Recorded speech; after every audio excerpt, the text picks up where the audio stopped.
talk about Donald Trump, Tucker Carlson, Candace Owens, and others. You began your show in 2017, the same year as Trump was inaugurated for his first term in office. You supported him at that time, but you've grown increasingly disillusioned, I think it'd be fair to say. Let's play a recent clip from you about Trump. We played this game in the first term. We're 10 years in, and you still have these people, I hate to say it, but they're just like in denial. And they're like, okay, everybody, let's all go on Twitter and let's tell Trump, don't screw over your voters. Hey, Trump, don't hire John Ratcliffe in the CIA. Like, what are we doing? We lost. It's over. The time to make demands was during the election when he needed the votes. He's a lame duck president. He doesn't need anything from us. He's not even on Twitter. He's on Truth Social. So what are you talking about? We're going to all rally and tell him, don't hire yet another neocon? Yeah, I'm kind of Team Fuentes on this one. It does seem like Trump has kind of gone back on a lot of the things that his base voted him into office to do. And that's just the truth. He seems, he says he was anti-war, got to get us out of all the wars, blah, blah, blah, blah, blah, blah, blah.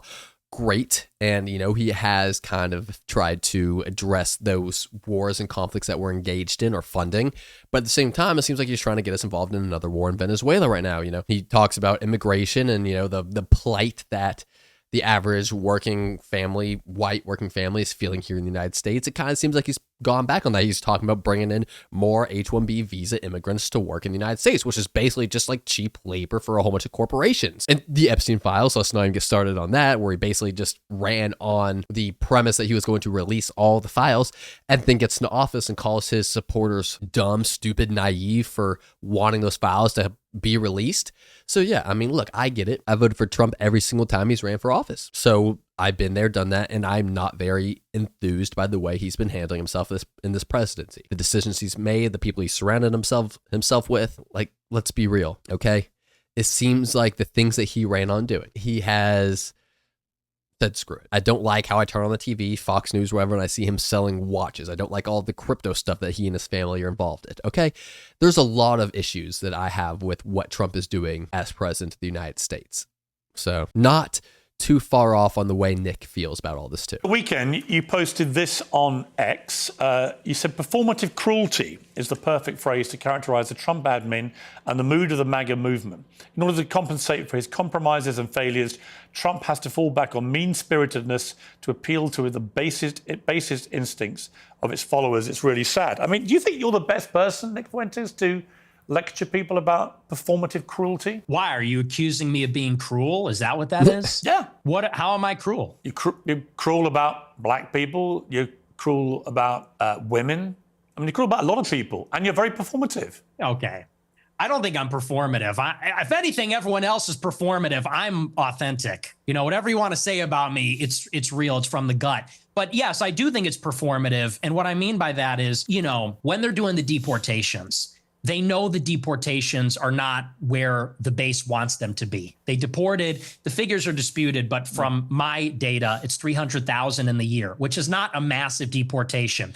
Well, also, Trump's deportations, they're kind of pissing everyone off because, the one side of his base really wanted mass deportations of every single undocumented immigrant, get the hell out. The other side of his base, people like me, I'm disgusted with what I've seen with all these deportations so far.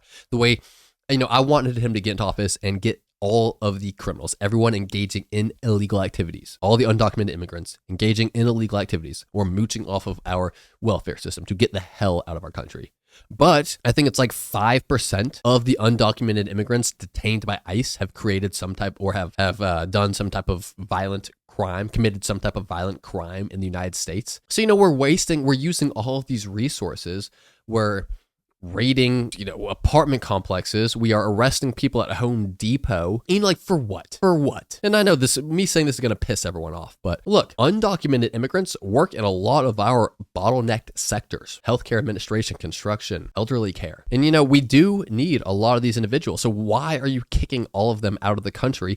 And not only that, why are we committing so much money, billions and millions and billions of dollars to do so? Not only that, why are you pissing off the left, even the moderate right, so much by putting Instagram videos together of arresting undocumented immigrants with like Pokemon songs in the background. It's gross. I don't think it's beneficial for our country. I think it's dividing the country. I think it's giving a ton of energy to the left, who was going to win the midterms, who was going to win the presidential office most likely after your term is over, Mr. Trump. And so what you're doing is you're fueling that fire while simultaneously angering your base. So I don't know why the hell you're doing the things that you're doing right now. I'm going to be real with you. I am so disappointed in the way Trump has been conducting himself in this presidency. I am. I'm sorry if you're an always Trumper, a MAGA enthusiast. You never question anything that the man does or says or what the people around him and in his administration do or say, but I'm disappointed in. I think that Nick is right, that there has been a lot of performative cruelty to satisfy parts of his base that sickly enjoy that. And it's going to really hurt us in the midterms and the next presidential election next year and in 3 years from now. They know the base is unhappy with that. So what do? The deportations that they are carrying out, they do a big spectacle and they arrest everybody and they film it and they put a hype at it. And there's a meanness in there. They played that song, I think from Sabrina Carpenter or something. And they make it a joke. They make it glib. And they do that because they're not delivering on the promise. So they compensate by doing it meaner, edgier, more mean-spirited, so that the base will overlook the fact that it's not happening. And I think that's by definition performative cruelty. You can call me a hypocrite, but it's definitely true about what they're doing in the administration. You went to see Trump at Mar-a-Lago with Ye. I'm about to order some food for myself. I'm trying to decide between Chick-fil-A or Chipotle. What are we thinking? I'm starving. This video is taking forever to make this giant, enormously long reaction to. The video is 2 hours, I believe, in itself. So with me stopping and talking and everything, this is taking a while. So I am going to get myself some food and I'm going to get a burrito. Yeah. For dinner. What was that like? It was very interesting. They're my two heroes. Ye is my hero. Trump is my hero. Even though he's very disappointing, I still have a personal hero of mine. And he's a remarkable person. It was a great conversation. We got along pretty well. He liked me. I liked him. It was the love fest. I mean, he got attacked afterwards for supping with the white supremacist devil. I mean, do you accept you are a white supremacist? No, absolutely not. You don't think white people are superior to black people? No, I'm a Christian, so I believe everybody is equal before God. Including women? Yes. So you give women equal rights? So correct me if I'm wrong here. Like I said, Nick Fuentes fans, please fill in the blanks for me. It sounds like Nick does not claim to be a white supremacist or believe in the superiority of any specific race or sex, right? But he just says, look at these numbers, these statistics, and these statistics show that some groups of people are more likely to act or behave in specific ways. And he just addresses that, talks about that in very confrontational ways. Am I correct in what the information that I've gathered here so far? Let me know, please. No. Great. No. Great. Okay. So wait, did he say he doesn't believe women should be able to vote? Yes. So you give women equal rights? No. Great. No. Great. Oh, okay. equal So rights. you just talked a lot of bullshit, didn't you? That's what he said. No. Why are you mad about this? No. Women to be treated equally before God, but you don't want to give them equal rights. Yeah, because women and men that's are fine. different. Look, Do you it's your believe there are view. two genders? It's your view. Do you think there's two genders? I do think there are two genders, yes. Okay. And so you mean there's distinction. There are two distinct genders. I think we should all have the same rights to... Well, if they're meaningfully distinct, biologically distinct, and they have different social and biological roles, I think it would follow that we would treat them a little bit differently in the law. Do you think That's the Catholic me, though. Church's teachings reflect that? That's interesting. I do. Yeah, there's Really? no female priests. Have you ever seen that? Do you think that the Catholic Church thinks all women should be deprived of the vote? Yeah, I think so. No, they don't. I think they do, yeah. You think the Catholic Church position is women shouldn't be allowed to vote? I think so, yeah, No. but I'm not positive. No, it's bullshit. Oh, it should be. It should be. So if you were Pope, that's what you do. You could be Pope because you're celibate. That's true. And I'm also from Chicago, like the Pope, but Dude, Piers Morgan continuing to bring up Nick Fuentes' sex life is just, bruh, I don't care if the man has stuck his P in a V before. Let's move on. Come on now. look, Right. I mean, women, it says in the Bible that women have no authority over men and they can't teach men. And that's why there's no female priests. The Bible. Catholic, I mean, do you take every word of the Bible as sacrosanct? well, yeah, it's inspired scripture. That's all of But I it mean, is is this now all of it is a sacrosanct. theological debate? Well, it is Catholic doctrine that women should not lead and teach. I mean, you're not interacting with what I'm saying. Why can't women be priests? There should be. Okay, well, you're not Catholic. That's not a Catholic I am position. a Catholic. Many things I disagree with the Catholic Church. Okay. Well, that kind of is contrary because the whole basis really? of being Catholic is No. accepting. You can be Oh my God, just move on from this conversation, y'all. Come on. Talking in circles, talking over each other, talking under each other, talking through each other. It's You accepting can be the a member- authority of you the can- pontiff. You can be a member of a religion and disagree with parts of that religion. Perfectly reasonable. You could be, well, yeah, I mean, you could say Unless you're an that, but it wouldn't extremist. be true. If you're an extremist, you can't. Okay. Obviously, you never deviate. That's just not rigorous. You never That's just deviate if you're an sloppy. extremist. But even the Constitution, sloppy. even the Constitution's been amended. Was it 27 times? People talk about this sacrosanct document. It's it's been amended 27 Oh my times. goodness.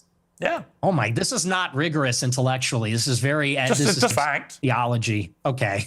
But it's fine. Where were we? We're talking Move about on. Trump and somehow we got on into Trump, you're look, white on knighting for on- women's rights. On Trump, well, I think women should have the same rights as you and I. You don't. That's fine.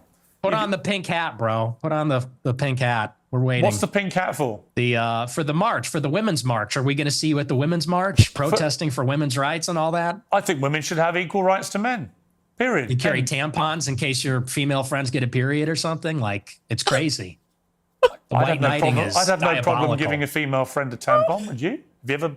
I don't suppose you've ever seen. What is this conversation? Oh my God. And I just know that Piers Morgan is about to say something even fucking dumber than what is already happening in this conversation right now. No Knighting problem. is I'd have no problem diabolical. giving a female friend a tampon. Would you? Have you ever? I don't suppose you've ever seen a tampon, have you?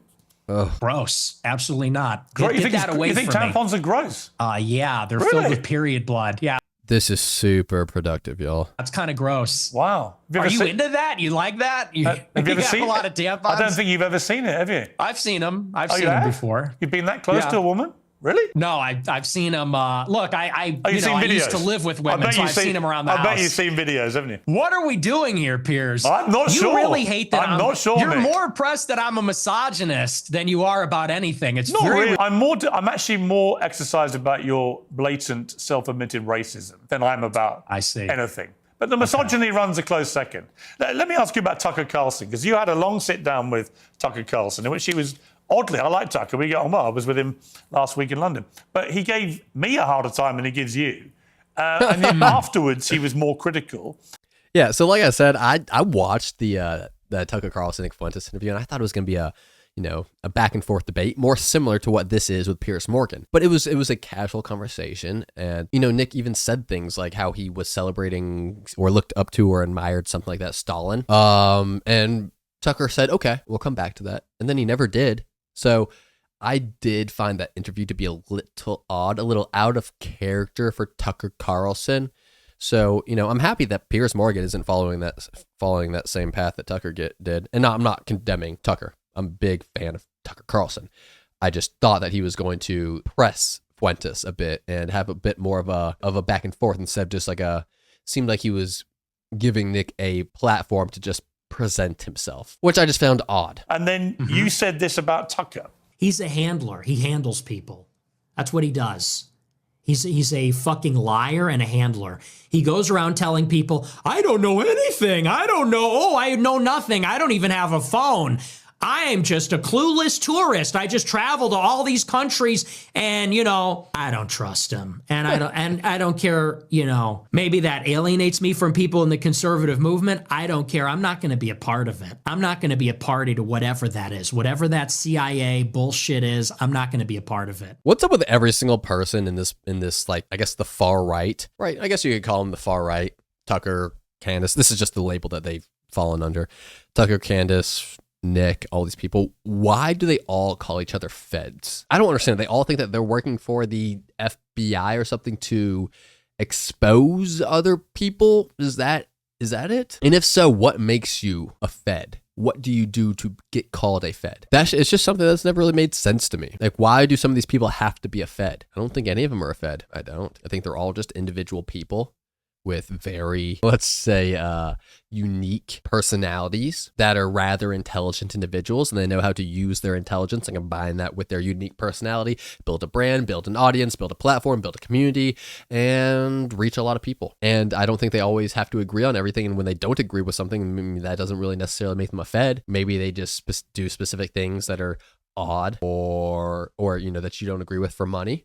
sure, but being a Fed, come on now. That's a bit of a stretch. So, now that I've heard enough from Tucker and I've heard enough from other people and I've seen enough, this guy's not who he says he is. Not an ally. Stay the fuck away from me. You're weird, dude. You're weird. See, what would have been great is if you'd said that to him when you were sitting opposite him. Well, when I was sitting opposite him at the dinner and in the interview, he was nothing but nice. He was very nice to me and very cordial, and he didn't call me an anti-Semite, and he didn't even press me on it at all. And I thought he would, and I almost wanted him to.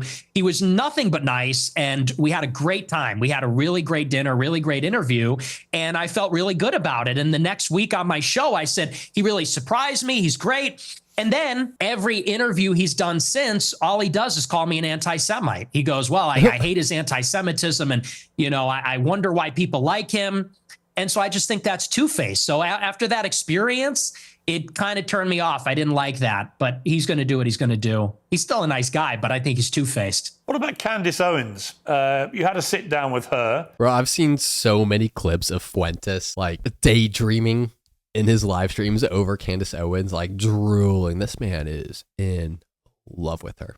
Now, he might bash her. I've seen clips of him bashing her. I think it's rather funny, honestly. He may disagree with her, but I know this man loves her. Deep down, I know this man, he is dreaming of Candace Owens. He goes to sleep, and he has dreams of Candace Owens walking through his door, doing that whatever, that weird video that she did. You can't say that. I know that he thinks about Candace Owens a little too often. She called you out on a few of your more incendiary comments. You've been attacking her quite virulently recently.